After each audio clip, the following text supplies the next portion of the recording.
Hello and welcome back to the F2 show, an incredible final round of the Formula 2 Championship for 2021. A champion was crowned. It was always going to happen, wasn't it? So joining me to discuss all of it, we have Inside F2 writer Lawrence Griffin, we have GP Grandstand's Jim Kimberley, and we have Drive Tribe's Timo Albers Daly.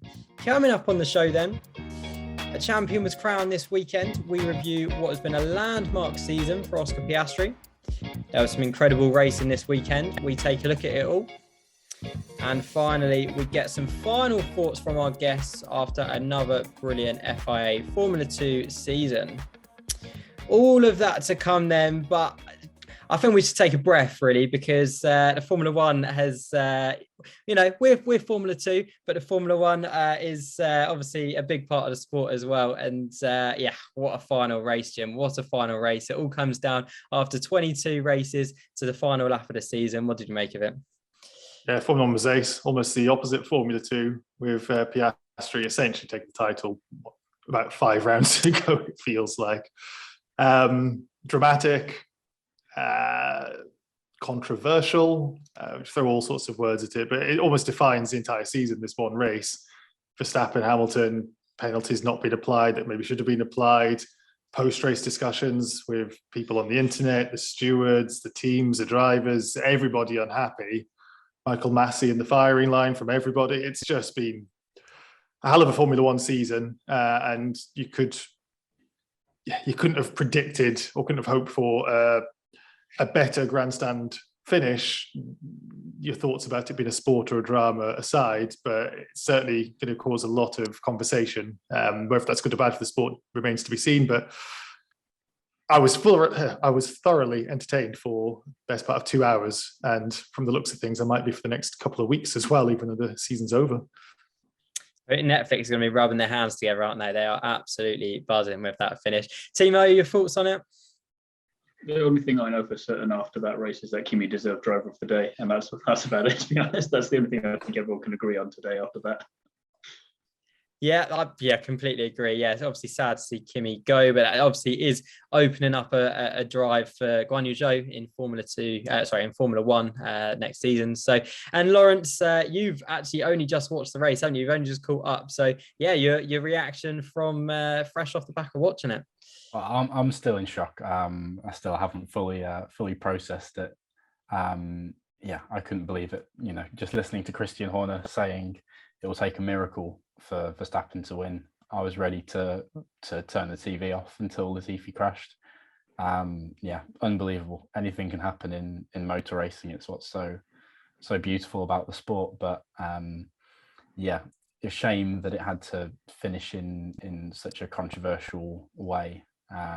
You want a clean-cut champion and everyone can celebrate at the end of the day. Doesn't feel like we've quite had that, but I think overall Verstappen and Red Bull had the pace this season, so I think overall it was a deserved championship for them. Jim, are you disappointed that it's going to end up in the stewards' room? The stewards' room or a court of arbitration? I don't know. It's disappointed. Of course, it shouldn't go down to that. People would have been upset if it finished under the safety car and Hamilton won without any fair crack, but you could argue Hamilton had a fair crack or Verstappen, should I say, had the fair crack for the prior 50 laps. Hamilton pulled out an amazing lead. Perez delayed him. So yeah, it's not what the sport needs. I think from people looking on the outside, new fans who maybe I just want to see a bit of drama, the Drive to Survive-esque drama, will be delighted with seeing how up and down it is. But you don't.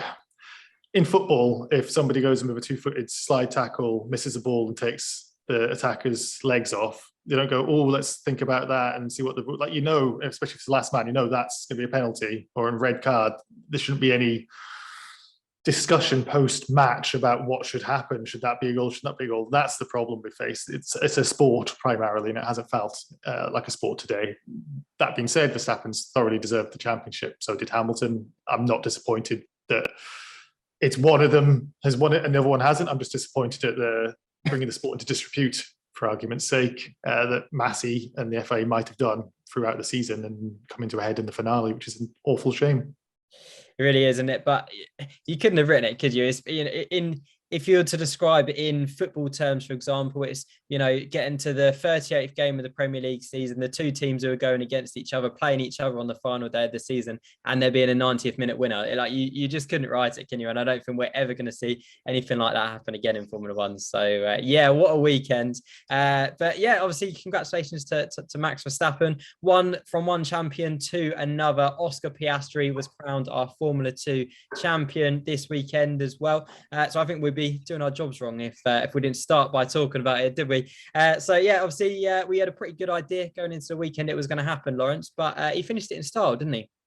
Yeah, he really did.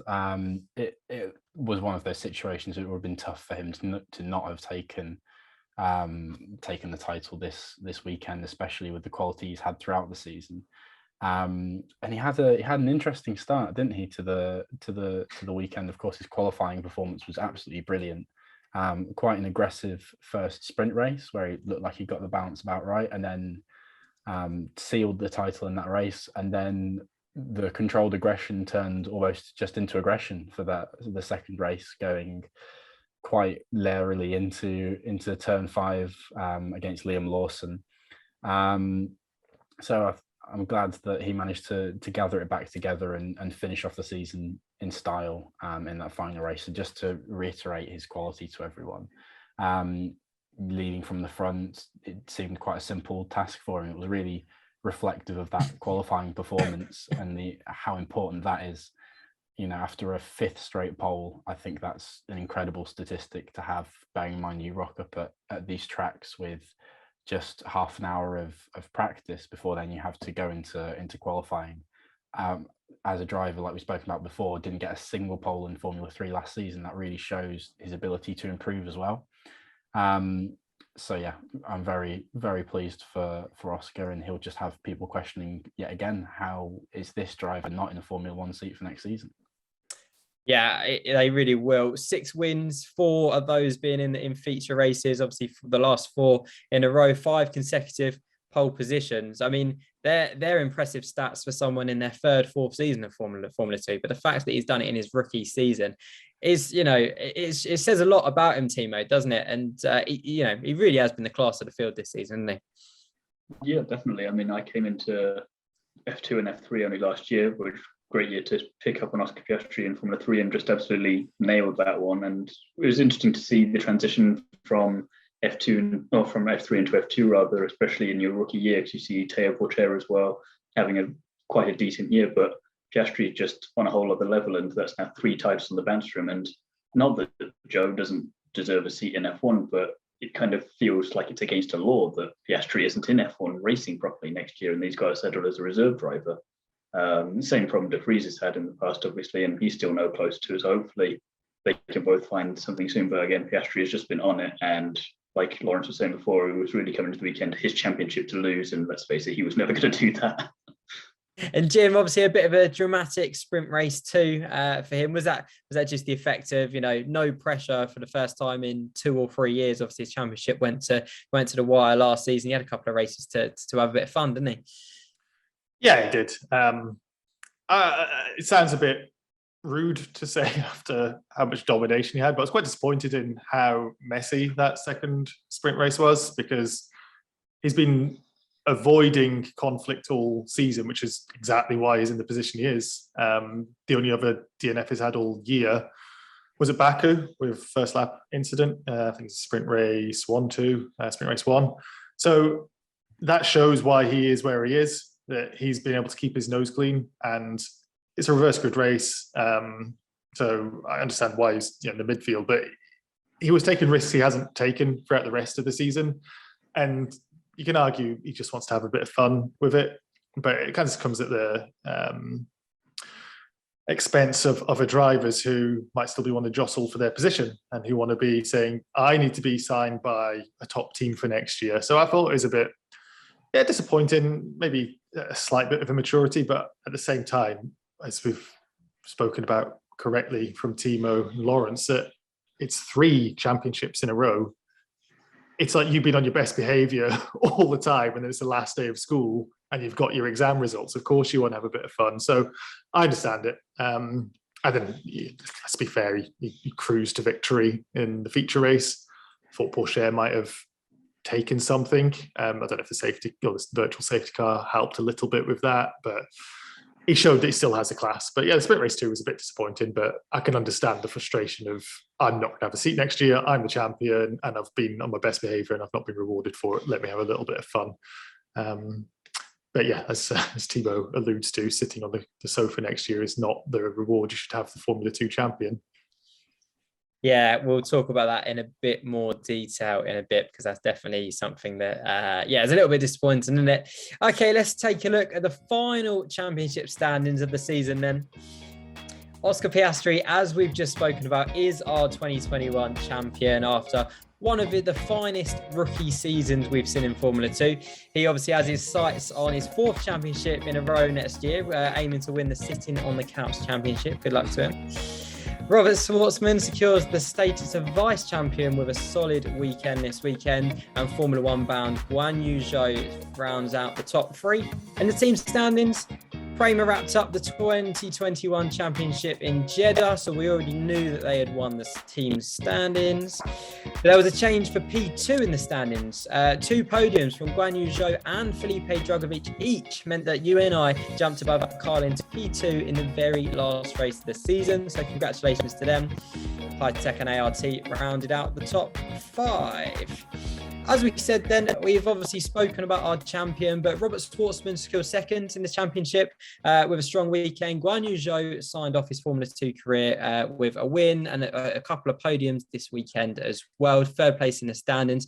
Ultimately coming up a little bit short this season, but, big things for both of them guys moving forward, Lawrence. Yeah, absolutely. Well, certainly for Guan Yu Zhou, at least, with moving on to Formula 1. He has been around in F2 now for a while, so you would expect the level of performance that he's had this season, and being in that UNI Virtuosi car as well. That said, he's impressed when he was at Alpine. I believe it was in Austria this season in a practice session. The whole team were impressed with his approach, how he built up his knowledge of the circuit and of the car and slowly improved the lap times. I think he will have the maturity in his approach and the ability to learn to make a successful Formula 1 career. It's just been, of course, a shame for him this year in that this incredible rookie talent has come in and somewhat upstaged him. But I think he should be able to prove his quality going into Formula 1. It's not that he doesn't deserve to be there. It's just that Oscar Piastri equally deserves to be there. And for Robert Schwartzman, well, it's a bit uncertain, really, isn't it? We don't quite know where he will be next season. Nothing announced just yet. But to this season, he would have been champion if it weren't for his teammate being so dominant. And he's driven pretty well consistently throughout the season. And he was right up there for long stages of last season as well. So he's also proven his quality. And these are all 3 drivers that you feel wherever they end up in next season, at some point they deserve a Formula 1 seat, because they really do have, the highest order of talent for these drivers. But like we say, people have short memories in motorsport, and then with the likes of Jack Doohan, who's impressed already, and Dennis Hauger coming into the sport next season, they're going to have to compete with those drivers as they look for seats in 2023. So it is going to be really difficult for Schwartzman especially. Yeah, so competitive, isn't it? And you wonder, had he sorted his qualifying out a little bit over the last couple of seasons, how different could things have been? We won't know, will we? Someone we probably haven't spoken about much on the show this season, really. Felipe Drugovich, 2 podiums this weekend, Jim. Really strong weekend from him, really, wasn't it? Yeah, it kind of makes you wonder where he's been all season. He's clearly got a talent, and the Virtuosi might not have been as strong this year as it might have been last year, but at the same time, you don't know, because Piastri's just been so good. That Virtuosi could have really pushed for the team's championship if this Drugovich we saw at Yas Marina was here all year. I think he was back in Monaco. He had a pretty good result, but messy first race. I think he lost his front wing in Bahrain. under pressure in the midfield again, and just really hasn't delivered the promise that I think he would have wanted. And I know the guy's not from an awful lot of money, so I don't know what his plans are for next year as well. If he can do it this year, and if he can't do it this year, can he do it next year? Can he have another campaign? But some terrific racing this time out. And if we're not going to see him in Formula 2 after 2021, it's a great way to round out your Formula 2 career, because the overtake that we saw on Deruvula and then he's pushing against Pourchaire, sublime. I half expected on the last lap of the Formula 1, actually, after seeing how Drugovich was able to go on the outside of turn 9, I think now, isn't it, the long left-hander, that maybe we'll see Hamilton push back against Max and have a real grandstand finale if we didn't already have one. But the tyres clearly weren't there. But Drugovich making that stick was, Jakesy was going nuts in commentary box about it. A really, really good move. And him and Deruvilla had some terrific fights. Both drivers haven't performed at their potential, I think, all season. I'm saying that with Deruvilla taking a victory in Sprint Race 1, but Drugovich was pushing him close for Sprint Race 1 as well. So really good to see. I like Felipe. I think he comes across as a nice guy. I don't know if he's clearly not as quick as Joe this year, a bit less experience, but yeah, if he can't come back next year, I'm glad he had a terrific final race. But if he can, I think he justified it in this race, or this round. Yeah, and obviously crucial in securing that second place for you and I in the team. So good for him. Dan Ticktum, a bit of an up and down weekend for Dan Ticktum. I mean, really, it's been a bit of an up and down second half of the season for him, hasn't it, Timo? I'd even go as far as say maybe that be the case for the whole season. I was having a look at his race results just ahead of doing this, and it was, again, since his sprint race victory in Sochi, he's been around, but he's not been what you'd expect from him from previous years. And it's perhaps not too surprising that he didn't get a chance in F1 as a result of that, and that he's had to look elsewhere and is going to Formula E for that. But I think it's when you've got the likes of Pourchaire and Piastre coming in from F3 and they can do that well in their rookie years, and even if you're Joe or Schwartzman and you're struggling a bit in your second season, then the likes of Ticktum don't really stand much of a chance in gaining attention from those higher up on the motorsport ladder. And again, like you say, a bit of a disappointing way for him to finish off his Formula 2 career.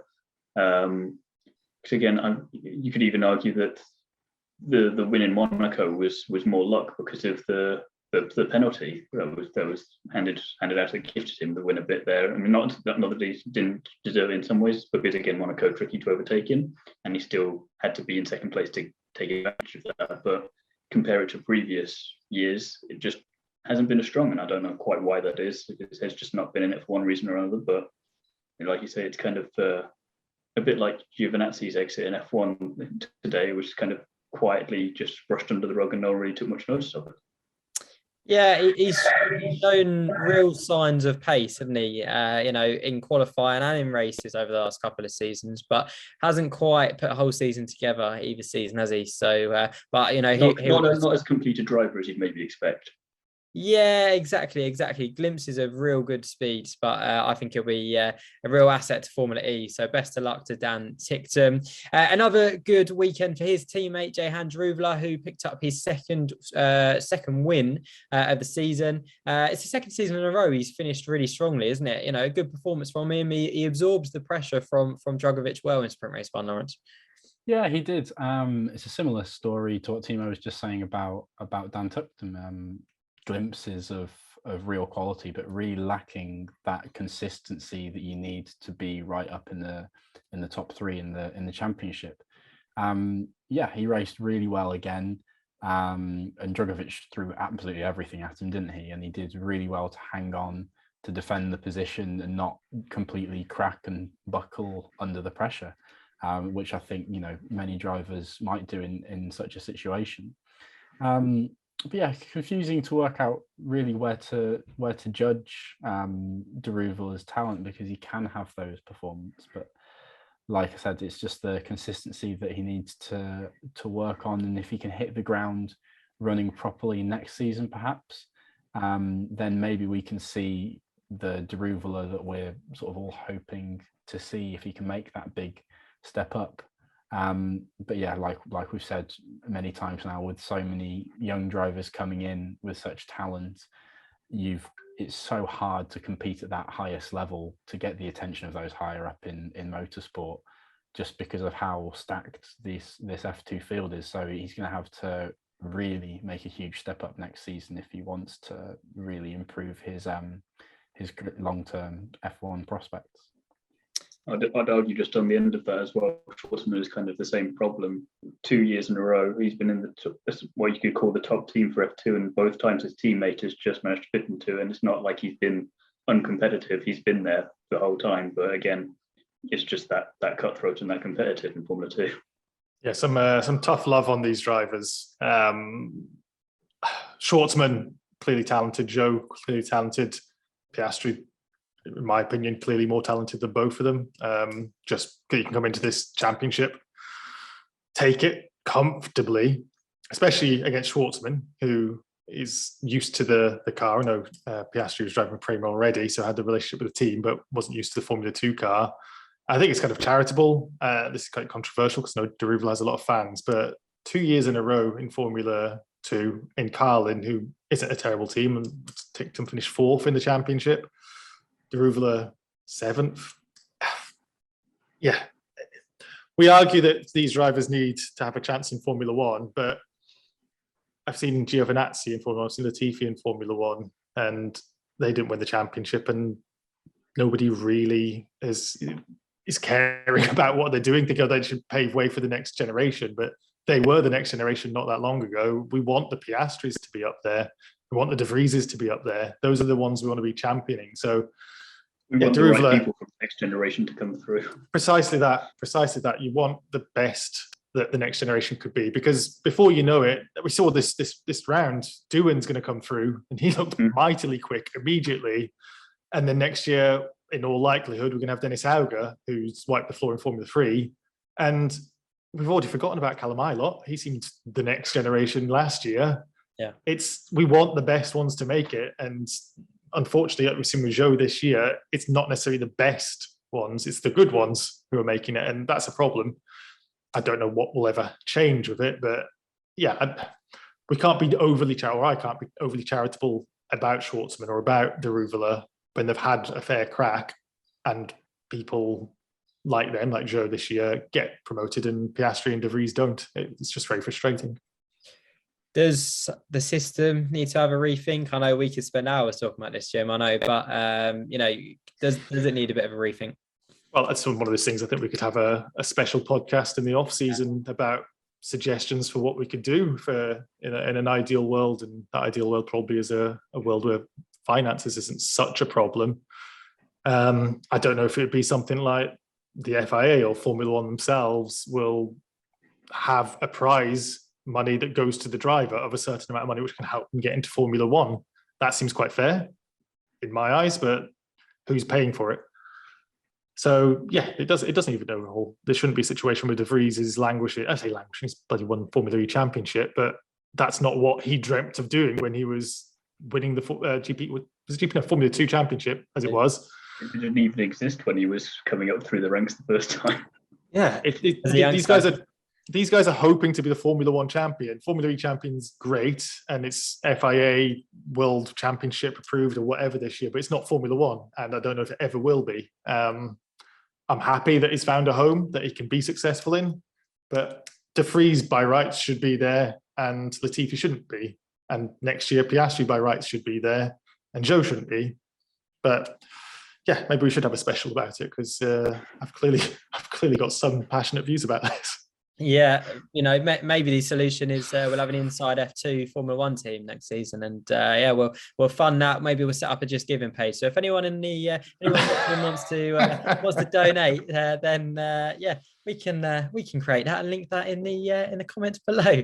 Okay, let's move on then. You spoke about Jack Doohan, so let's talk about him. How valuable an experience will the last 2 weekends be for him moving forward to next season, whatever team he's going to end up in? It's going to be valuable, right, Lawrence? Yeah, absolutely. Having 2 whole weekends back to back as well to really get properly embedded in the team, to gain a really detailed knowledge of the car, how the whole sport operates. I think that'll be immensely valuable to him as a new driver coming in from Formula 3. And it was a wonderful qualifying performance for him.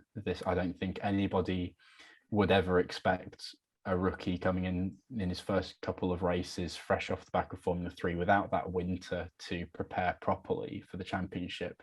No one would expect that sort of performance from him. You know, when you're thinking he's out qualifying Schwartzman, he's out qualifying Zhou, guys that have been around for a while in the sport that are also competing to such a high level. In an MP.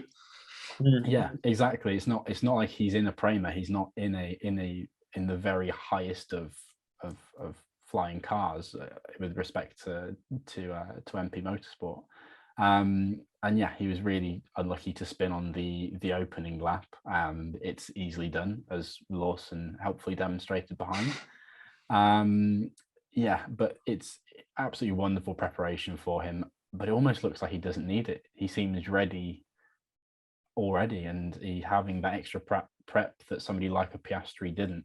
So I wouldn't be at all surprised to see him come flying out of the blocks next season, and we could have a head-to-head battle between him and Dennis Hauger based on Hauger's F3 performance this year. So yeah, who knows who out of the existing drivers that are returning for next season will even get a look in with this sort of quality coming into the sport. I'd argue Pourchaire's looking through the championship of this year. Pourchaire, maybe Vips and Lawson, they're the ones that are the top that we've got right now. Ralph Boschung, of course, as well, right up there. But where, like, say, we're talking about Deruvolo, where does he slot in a Prema, apparently, if you can believe the rumours? But you're totally right, Lawrence. It's going to be a Hauger. It's going to be Doohan. It's going to be the Formula 3 stars next year. I think we're going to have a bit of a change in the guard in Formula 2, which obviously happens a lot. But in particular, next year, that we're going to say goodbye to a bunch of drivers. Piastri, bye-bye. Zhou, bye-bye. Schwartzman, by the sounds of it, bye.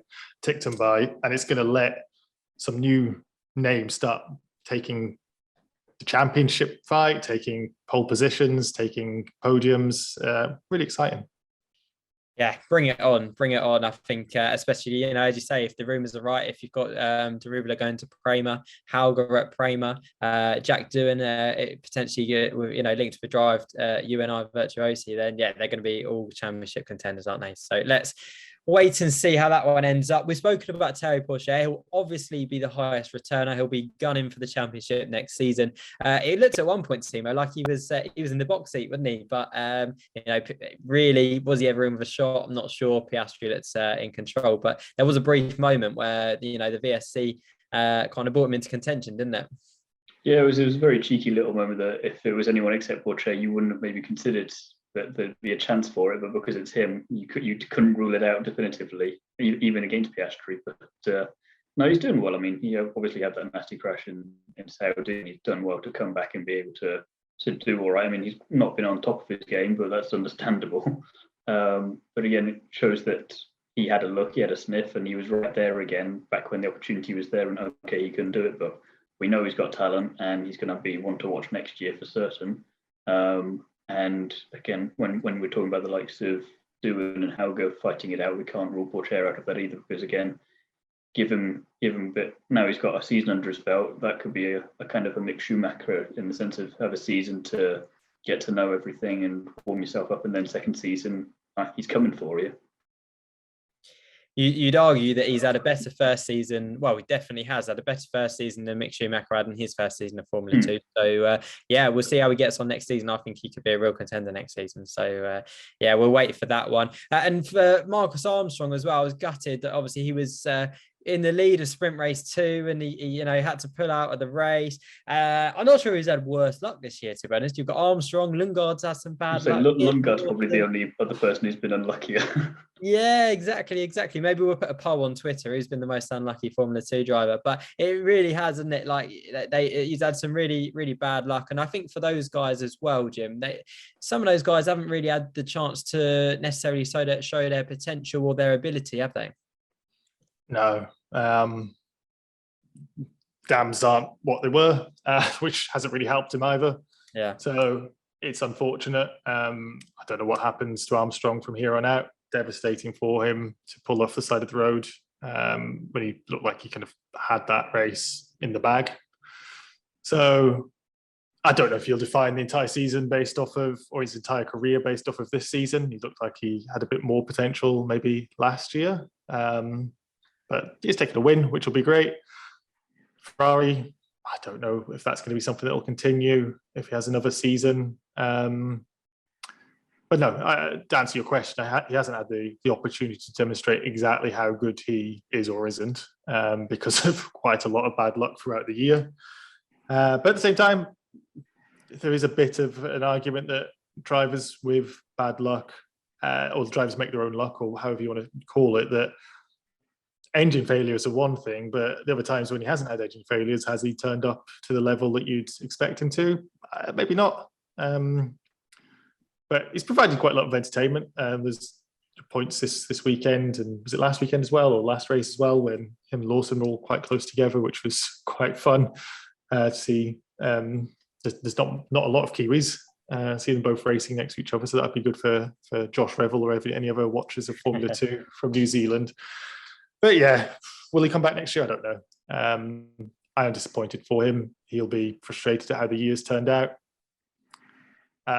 If he comes back next year, maybe a different team, a new environment could do him well. But yeah, 13th in the championship, 12th for Lundgaard, as his teamer was talking about as well. It's with 49 points compared to Piastre's 250. It's rough, isn't it? We got a question on Twitter. So Ari TH Feeder on Twitter asked, was Vips unfairly penalised? And obviously there was a bit of an incident, and Lundgaard involved as well. What did you make of that, Timo? Would you think Vips was unfairly penalised? It's hard to take the steward side on anything at the moment, regardless of which formula it's in. So I'm going to go with no, I think. It's one of those things that on some things you can understand it, or maybe a slight reprimand, but maybe again it's just, I think the problem is just a lack of consistency across the board for everything. So even if some people think it's appropriate here, there's no guarantee that if that had been someone else, there would have been the same thing. So I've got to just disagree with it, just on the principle of wanting consistency from the stewards. It's just, because again, if there's racing and then deciding when to let them race, and then there's just handing out penalties for anything, it would seem. So it's just, again, like we were saying before, we could have a whole podcast on this one. Maybe there'll be an F2 part to that podcast as well. But it's just, yeah, it was one of those things. And again, it's just, I'm just going to say no, because I want consistency. Is I think the race stewards of Michael Massey have probably got a few other things on their mind right now, so they're not going to lose any sleep over it tonight, I don't think so. Okay, all right then. So we have got a review show coming up next week, so keep an eye out for that. A review of the season, that is a season review. But just whilst we're here, guys, reflecting on this season, Lawrence, do you have a highlight of this season? Yeah, I think it's almost hard to remember all the way back to it now, but I would say the last lap of the second sprint race of the year in Bahrain, that wonderful battle between Zhou, Lundgaard and Piastre, who eventually came out on top. There was what sticks in my memory as an iconic shot of the cars firing into view as Alex Jakes excitedly waited for them to come into shot. We didn't know who was going to be in the lead, and we saw Piastri barreling down on the inside heading into turn one, and it typified for me what's so brilliant about F2 is that you have such close racing coming down to the last lap 3 wide. This is something that we very, very rarely see in Formula One, and Piastri quite rightly followed up with the radio message, if you don't love F2, I think you do now. Holy moly, I think he said. They bleeped it, but I think he said holy moly. So I'd pick that out as my highlight of the season. Timo? Well, I feel like I'm going to steal both of Jim's moments of the season here. The first obvious one being Nissani's podium in Monaco, which I know he was just absolutely over the moon about. But then I think from this weekend, possibly moment/2 moments from the season, but roll them into one, Boschong's podium. and just how he was doing all weekend. Because again, we all love Boschung, and I'm glad he gets to stay with them for next year, and he gets to stay there a bit longer and prove himself a bit. And he's just been really trying to make the most out of everything all season, and didn't always have the luck for it, but when the opportunities were there, he definitely grabbed them, and it was just great to see him on the podium. And finally, I mean, he finished inside, what was it, the top 10 in the standings in the end. So it's just great to see, and it's kind of what Formula 2 is about in a way, that even if you're not maybe make it to F1 because of money or whatever reason, it's not necessarily because of a lack of talent, but you can show that you can at least still get on the podium and get some points there, and it's just great to see that. Jim, before you tell us your highlight of the season, I'm going to apologise because I completely forgot that, not forgot, but Ralph Boschung did have another podium this season. We spoke about it last week, didn't we? Once he gets a podium, hopefully he can follow it up. Of course, I've got to give you a chance to have a word on it, right? Yeah, once you pop, Ralph can't stop. That was great. Especially when you see how the Campus has performed this year. I think he's outdriven the car. Not to disrespect the Campos, but I think he to get 2 bits of silverware this time. I'll say the last one wasn't on merit. He defended extremely hard, but it was under restricted laps. So I think this time he'll be mighty delighted with it, and see him on the podium again, and being the only driver to know where to park the car as well, which was hilarious, despite being the most inexperienced in terms of getting to the podium, but the most experienced in terms of driving Formula 2 laps. Yeah, I was delighted for him. Next year, already signed up. Could it be a victory? I really hope so. That'd be a great way to keep up his momentum. And your highlight of the season? Yeah, it's difficult. Both of these guys stole my likely ones. Boschung's podiums are going to be not the jokey answer, but my less serious answer, because that's great for me personally. But the battle in Bahrain was fan-bloody-tastic, and Nisha must have grown so many more grey hairs. So the fact that they've been stolen from me, I'm going to maybe try and set it up nicely for 2022 and say Doohan missing out on pole position in his second round by 0.2, being the best non-champion in his only second round of Formula 2. So who knows what that's going to lead to in Formula 2 2022. Want more twos in that sentence? Yeah, that's it. I cannot wait for next season. Bring it on then. So as I've said, there's going to be a season review next week, so keep an eye out for that.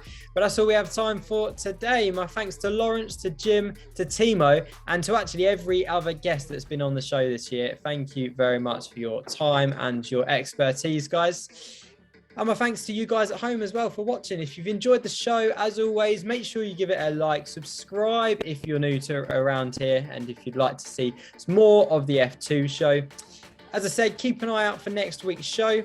But from me, Fraser Ford, and all of us here at Inside F2, we'll see you next time.